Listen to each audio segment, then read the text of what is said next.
red earth of Burkina Faso lies a game changer and an entire economy set in motion.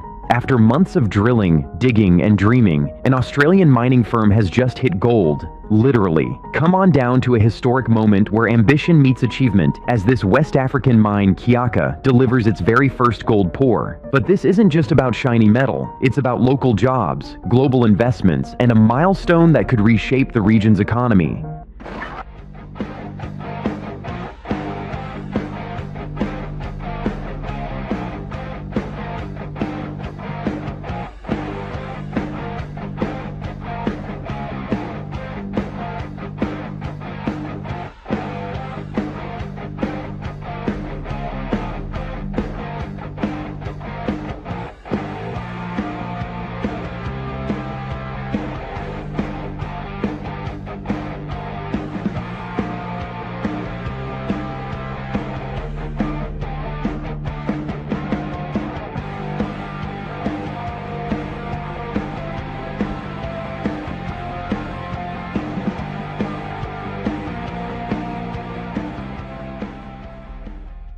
Stick around, because we're diving into how this golden moment came to life and why it matters far beyond Burkina Faso's borders. Hi everyone, this is Matt Scully, Project Director at West African Resources.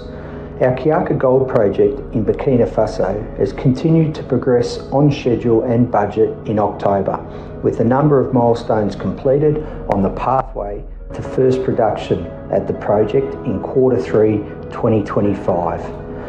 On the screen here, we begin the process plant flyover at the primary crusher. 5 of 7 concrete lifts are now complete, as well as the wing walls. The structural, mechanical and piping contractor is closing in on Conveyor 1 completion, with Conveyor 2 well underway, with modules completed in the background. The flyover takes a 90-degree turn at the coarse ore stockpile reclaim chamber and heads over the wing walls and along Conveyor 3. To the left is the pebble crusher foundations and the lime silo has been installed. We head towards the grinding area with the SAG mill shells ready for installation and the main switch room to the right of the building. To the left is the gravity building where construction is well underway. We continue on over the elution and reagents area with the completed CIL tanks on the right of screen. As we head to the back end of the plant, we see the cyanide sheds completed and air services under construction. We complete this video presentation with our newly purchased 550-tonne heavy lift crane in action. The first lift was at the primary crusher with the ROM pad progressing nicely below. Next stop is the final piece of the ball mill shell safely installed. This also shows the cyclone structural steel well advanced and the thickener nearing completion.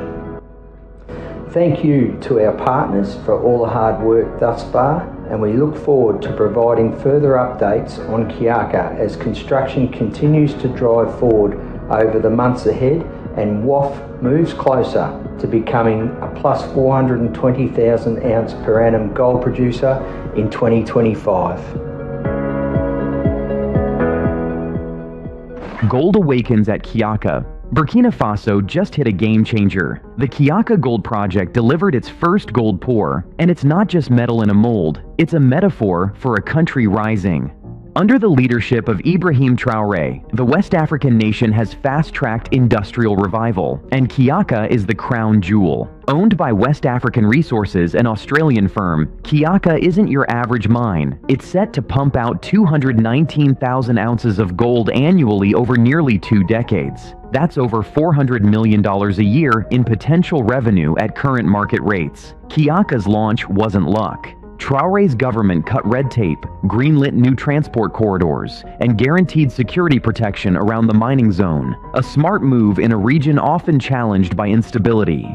The first pour, completed in June 2024, was broadcast across Burkina Faso state media like a moon landing, because in many ways, it is. This is the nation's largest gold development to date.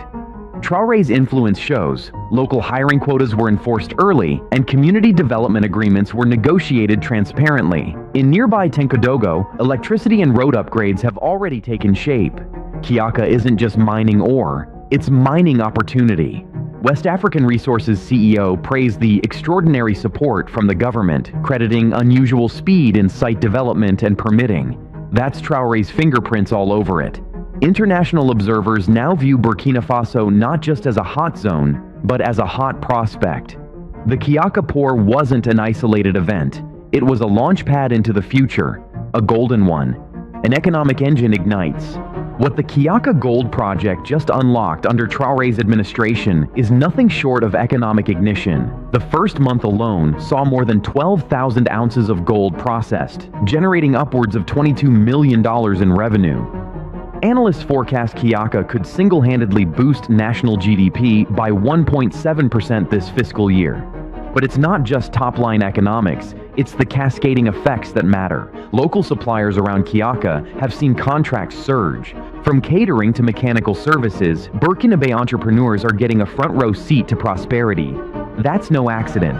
Traoré made sure local content requirements were built into Kiaka's operational framework. Of the 1,200 people currently working at the site, over 75% are Burkinabe, and plans are underway to raise that to 90%. Infrastructure has seen a ripple too. New feeder roads have connected forgotten villages to larger trading routes. Fuel sales in Tenkodogo are up 23%. Small business registrations have doubled. And then there's the revenue share. Under Traoré's decree, mining revenues are partially funneled into a sovereign infrastructure fund targeting schools, health posts, and solar projects. That means every ounce poured at Kiaka builds a bit more than just the GDP. It builds the future. Investors are watching. Since the pour, West African Resources market cap jumped 6%, and 2 more Australian firms have signaled interest in neighboring concessions. All this while the CFA franc remains stable, inflation is under control, and debt remains in check. Kiaka isn't just Burkina Faso's largest mine, it's its loudest economic message. Under the right leadership, wealth can stay where it's found. Community first, always. What sets Kiaka apart isn't just its scale, it's the people-first model being embedded, thanks to policies championed by Ibrahim Traoré. The mine is situated near the town of Tenkodogo, and already, residents are feeling the upside. Roads once riddled with potholes are now smooth asphalt strips. Kiaka's developers, guided by the government's community agreement mandates, have committed $2 million annually to regional development. 2 new schools, a maternity clinic, and a water treatment facility are already under construction. That's real impact, fast. Women's cooperatives now receive direct funding from a mining-linked community fund, a result of Traoré's insistence on gender-inclusive growth. In the village of Sakoinse, women are selling crafts and farm products to mining camps, boosting household incomes by over 50%. Traoré's administration introduced vocational upskilling programs tied to Kiaka, with over 600 young adults now learning trades like electrical work, logistics, and environmental management. These aren't just jobs, they're long-term careers. Perhaps the most transformative policy is the transparency portal launched this year. It tracks every franc from Kiaka's production, detailing royalties, environmental offsets, and community spending in real time. This was Traoré's answer to decades of opaque mining deals. The effect? Trust is rising. Local leaders now attend quarterly reviews with company reps and government officials, ensuring their voices are heard. There's even a grievance hotline, unheard of in older mines. Kiaka is proving that you can dig into the earth and still lift people up. In Traoré's Burkina Faso, mining isn't just about gold. It's about golden opportunities shared broadly and fairly. Greener gold at Kiaka, mining and sustainability don't always mix, but Kiaka is flipping that turnover. From the outset, Ibrahim Traoré's government made clear that any gold extracted from Burkinabe soil would come with a green price tag. Kiaka now boasts a hybrid power setup. More than 40% of the mine's energy comes from a newly installed solar farm. That's cutting carbon emissions by an estimated 18,000 tons annually. Water, often a flashpoint in mining, is tightly monitored. A closed-loop system ensures zero water waste, with treated water returned safely to the environment. Satellite imaging from independent NGOs confirms minimal runoff, and nearby communities like Boudry report improved access to clean water, thanks in part to mine-funded purification stations. A reforestation drive, also mandated under Traoré's mining framework, has already replanted over 1,500 hectares with native trees. These aren't PR stunts. They're tracked, audited, and published. Even tailings management is next level. Kiaka uses dry stack tailings to reduce ecological risk, a method typically seen only in top-tier global projects. Wildlife corridors have been mapped out and preserved, allowing local fauna to roam safely near project zones. Perhaps most impressively, the government has required real-time environmental dashboards accessible online where citizens can check emissions, dust levels, and noise readings from Kiaka. Local villagers are even trained as eco-monitors, hired to report anomalies and protect their own land. Under Traoré's Green Doctrine, Kiaka has become a blueprint for how Africa can lead in eco-conscious extraction. It's not just about what you take from the land, but how you give back to it. Stabilizing a nation, one pore at a time, Burkina Faso has faced its share of turmoil, coups, insurgency threats, and economic shocks. But Kiaka's success may be its most unexpected stabilizer. Since the gold pour, regional incidents around Centre-Est have dropped by 35%, according to Burkina's National Security Agency. Why? Traoré's administration tied economic growth to local empowerment. By directing employment, security contracting, and development dollars to affected communities, insurgent recruitment is drying up. People would rather earn than flee. Kiaka, situated in a formerly high-risk corridor, now acts as an anchor of stability. Security forces trained under new civil military codes focus on protection, not intimidation, a cultural shift pushed by Traoré. The mine itself employs over 150 former combatants through a demobilization program, offering them a future far from conflict. On a geopolitical level, this is repositioning Burkina Faso. At a recent ECOWAS summit, Traoré presented Kiaka as proof that resource development can coexist with peace building. He wasn't laughed out of the room, he was applauded. The African Union sent a delegation last month to tour the site, citing it as a model for post-conflict development. Financial confidence is rising too. Foreign direct investment rose 12% year-on-year following the Kiaka pour, and the World Bank reinstated a dormant credit line for infrastructure development. For a country once on the brink, Kiaka is a literal gold standard. It's showing that mining, often the face of exploitation, can instead be a foundation for renewal. Under Traoré's leadership, the country is not just surviving, it's recalibrating its destiny, 1 ounce at a time. Scaling the future. The first gold from Kiaka is only the beginning. By 2026, West African Resources expects the mine to hit full stride, 219,000 ounces per year.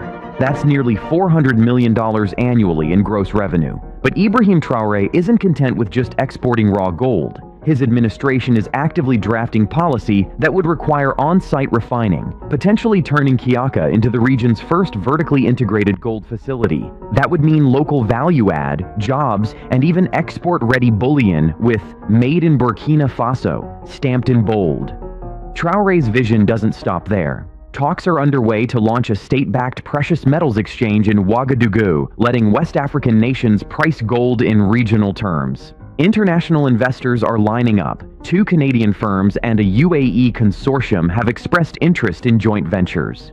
Meanwhile, local capacity is catching up fast. A new mining engineering academy, built with Kiaka funds, opens in late 2025 to train the next generation of Burkinabe geologists and technicians. Traoré's plan: don't just dig, design, engineer, and dominate the value chain. By 2030, Burkina aims to export not just gold, but also solar panels, processed agricultural goods, and high-tech ceramics sourced from mining byproducts, all driven by an industrial policy rooted in Kiaka's success. The mine, once seen as a single milestone, is becoming a national model. Under Traoré's steady hand, Kiaka isn't just a mine, it's a movement. And the pour, just the first drop in a flood of possibility. From raw ambition to refined gold, this first pour marks more than just a milestone. It signals a new era for Burkina Faso's mining frontier. As the Australian firm celebrates success, eyes are now on what's next. Deeper veins, bigger yields, and broader impact. Will this be the start of a gold rush in West Africa? Or just a glimmer of what's possible? Smash that like button if this gold rush inspired you, and subscribe for more untold stories from Rising Africa. Until next time, stay curious and stay golden.